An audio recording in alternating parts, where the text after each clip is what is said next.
Friends, I want to talk about the feel that makes the playing different between Arabic playing and Turkish playing. So far on this drum, you have seen that originally and traditionally it was played by the Arabs and the Turks, and each one has a slightly different feel, although we used a lot of the same mechanics or the beats and the sounds, but yet the overall feel of the playing, you can see there's a difference in it, and I will try to explain it as much as I can, by example mostly. So, for the Arabic way of playing, what I noticed in our tradition, especially in Egypt and Syria, and again I want to say this like every time we talk about something Arabic in the music, that has this kind of centrality between Syria and Egypt and Iraq also, but Syria and Egypt are our main focus because of the amount of music that came out of that area using this drum and the different kinds of music also.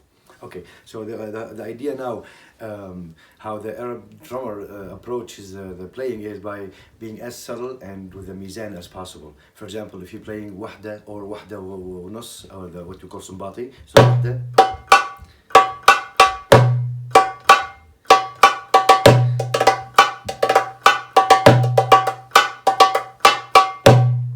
You see, they keep much of this balance happening, and then they do the ornament and at the ends of the phrases, for example. But mostly they just keep this. Okay, so that's just a little bit about the overall feel of how to play this beat in the Arabic perspective. From the Turkish perspective, especially the older style. Now, again, there's a whole thing about the older Turkish style and the more modern style of drumming. I'm talking about the older one that was still more similar to Arabic style playing. Their main idea is always being able to round around the beat and continuously play. So they have this kind of.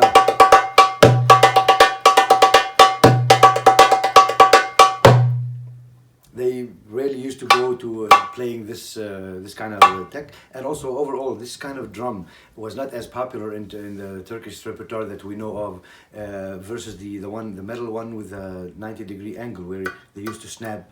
They can snap on it. So that's also a whole style of playing, and it was common with that music. And again, since it's still common with Arabic music, whether you use this drum or the other one, it still works out. Just this overall feeling of how are you rounding the beat, the difference between the subtlety of being Egyptian or Syrian playing or being Turkish. And then there will be a lot of course, common things like these kind of things. These are common things, like they're not necessarily Turkish versus Egyptian or Syrian, no. It's something part of the play. The idea behind it was when you play it, again, for the Arabs, you go first for the subtlety of the beat, mizan,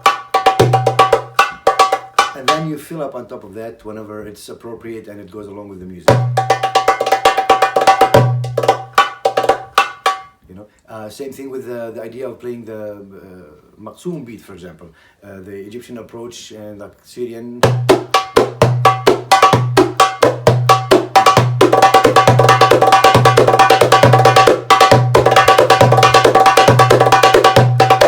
Okay, in the Turkish approach, it's much more rounded.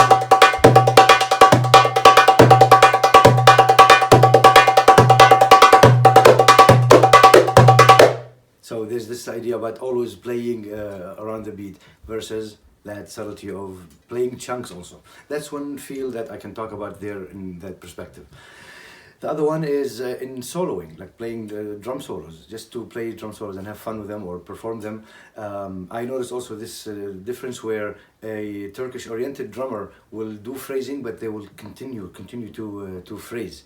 Versus if it's a Syrian or Egyptian drummer or Arabic drummer in general, they phrase but in chunks. You can always, there's an influence somehow in the music that being able to play in these chunks. Same thing exactly like when you play taqsim on the oud, nai, qanun, or any instrument for Arabic, where you can do as long of a phrase as you want, but there's this idea of ending the phrase and keeping some space and then coming back again.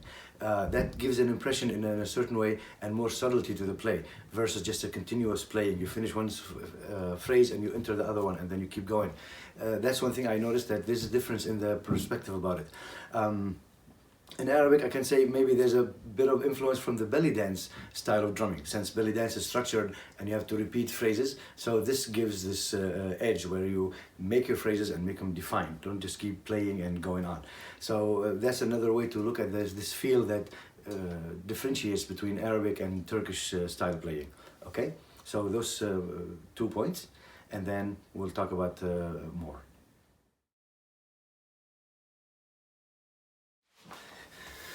To elaborate more on this idea of feel, that's something I noticed myself, and I hope you can understand me on it.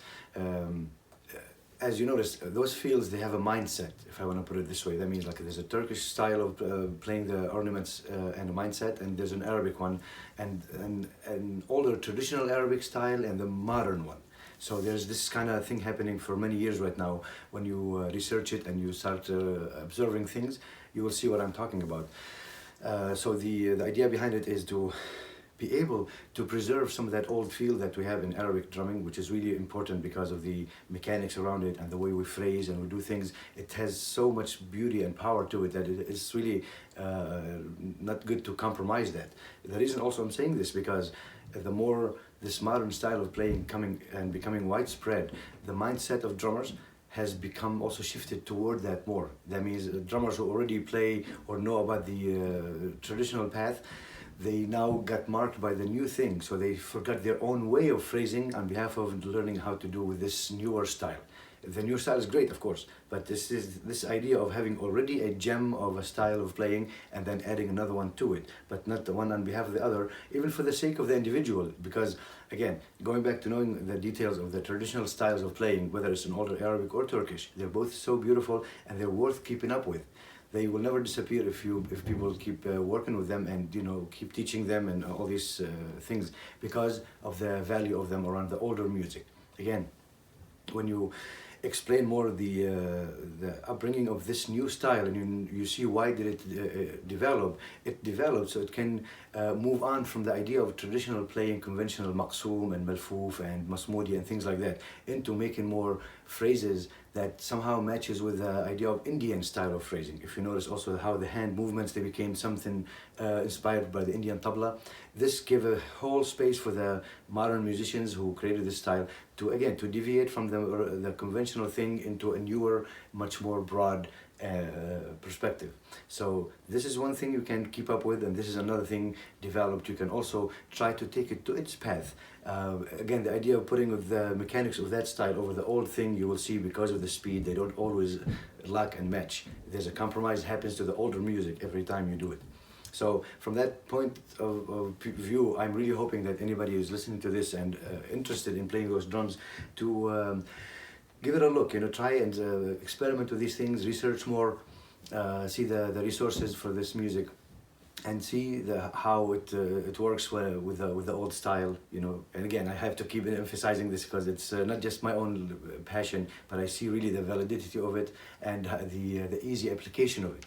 It's really easy to keep up with this style and be even elaborate and really, really beautiful. But mainly to make the music happy and shiny, because it's all about making the music sound better. Okay.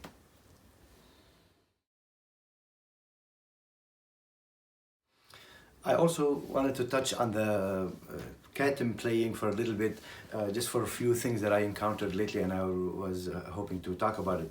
Again, the idea of using this instrument with older styles of music, meaning the things of, if you know of Kulthum, older people from her time or before her, Farid Atrash, Abdul Wahab, those kind of musicians and composers who made music and made a certain sound of the drums around that. So that's the idea, since it's a sharp instrument and it's fairly kind of new to classical music or ensemble music. They usually play frame drums, but they have the more acoustic ones, whether handheld with different sizes and depth, or even like the Katem style, but or like between the legs, but not as big or shiny. It still had a fish skin, so the sound was different. Plus, the approach from the drummer themselves. I came to see like how at least you have three different settings of playing. You have classical playing and stage playing, you have cabaret playing, and you have belly dance playing when you want to use this instrument with those three genres.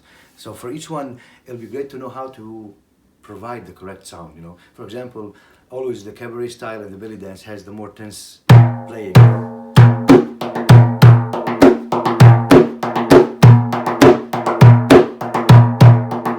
You see, it has this depth to it. Same thing with belly dancing when you do the same thing.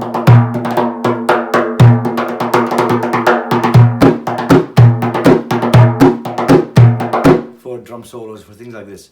But when it comes to classical singing, and again, even light classical, Kulthum, Abdul Wahab, Farid Atrash, Muwashahat, Adwar, this instrument is very important to know how you have to let go of all this tension to round as if you're playing a regular frame drum, to round around that music. It becomes too overwhelming for the beat if you play it just consistently and constantly with strength, even when you try to be soft. But just the tension behind the playing is very important, and the way you round the beat for those classical songs. Imagine yourself having to play Katem into the introduction of Inta Umri, the Kulthum song, Inta Umri.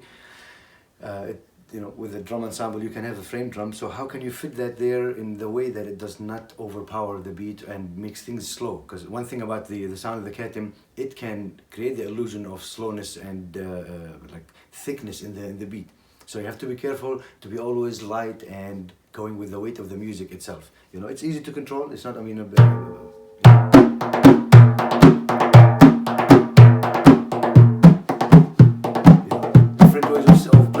always the constant dum here and slap. No, you can do it with a finger. And on the left hand, you know, just trying to be this way instead of always playing loud.